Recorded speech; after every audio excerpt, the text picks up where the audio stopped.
વલસાડ જિલ્લાના પારડીમાં 2 વર્ષ પહેલા બનેલો ઓવરબ્રિજ અકસ્માત ઝોન બની રહ્યો છે. વાત છે મોતીવાડા ગામ પાસે આવેલા રેલવે ઓવરબ્રિજની. આ બ્રિજ 2 વર્ષ અગાઉ બન્યો છે, પરંતુ બ્રિજમાં દિશા સૂચક બોર્ડ અને રોડ પર પટ્ટા સહિત લાઇટનો સદંતર અભાવ છે, જેના લીધે રાત્રિના સમયે ઓવરબ્રિજના વળાંક પર અકસ્માતનો ભય વધે છે. 2 દિવસ પહેલા જ ડમ્પર ચાલકે અડફેટે લેતા બાઇક ચાલકનું કરુણ મોત થયું હતું. દમણ ઔદ્યોગિક વિસ્તારથી નેશનલ હાઇવેને જોડતા આ બ્રિજ પર દિવસભર ભારે વાહનોની સતત અવરજવર રહે છે, જેથી આસપાસના ગામડાઓમાં રહેતા લોકોમાં પણ અકસ્માતનો ભય છવાયો છે. ગ્રામજનો બ્રિજમાં લાઇટ, રોડ પર પટ્ટા અને દિશા સૂચક બોર્ડ લગાવવાની માંગ કરી રહ્યા છે.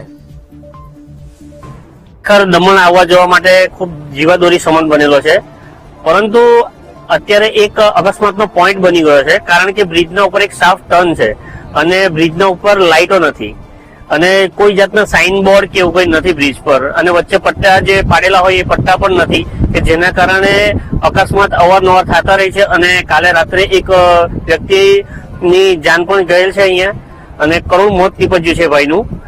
તો અત્યારે તો લાઇટની સુવિધા જોઈએ છે અને બ્રિજ ઉપર સાઇન બોર્ડ હોવા જોઈએ છે, કારણ કે સ્પીડ ગતિના અને પટ્ટા પાડેલા નથી, અને પીળા જે રિફ્લેક્ટર હોય છે તે રિફ્લેક્ટરનો પણ અભાવ છે અત્યારે. અને અહીંયાથી કેટલા વાહનોની અવરજવર હશે અને કેટલું મહત્વનું છે અત્યારે દમણના જે ઇન્ડસ્ટ્રીયલ એરિયાના જે મોટા કોમર્શિયલ વાહનો અને ટુરિસ્ટના વાહનો અને ટોટલી મોટા ભાગના વાહનો અહીંથી જ અવરજવર કરે છે. ગોડવાડા બ્રિજ સારો છે બન્યો, પણ એમાં એક્સિડન્ટ થવાના કારણો ઘણા છે.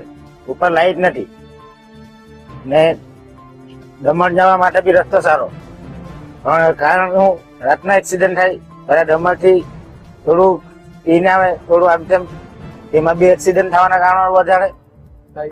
લાઇટ નથી, લાઇટ તકલીફ મૂકે તો સારું કહેવાય. લાઇટ હોવી જોઈએ. હા, લાઇટ હોવી જોઈએ. પરમ દિવસે બી એક્સિડન્ટ થયું હાઈવે પર, તો એક નું મોત થઈ ગઈ. આ લાઇટ નથી ઓવરબ્રિજ પર અને અકસ્માત થાય છે. કાલે સાંજે એક્સિડન્ટ થયો વાત મળી છે. શેના કારણે?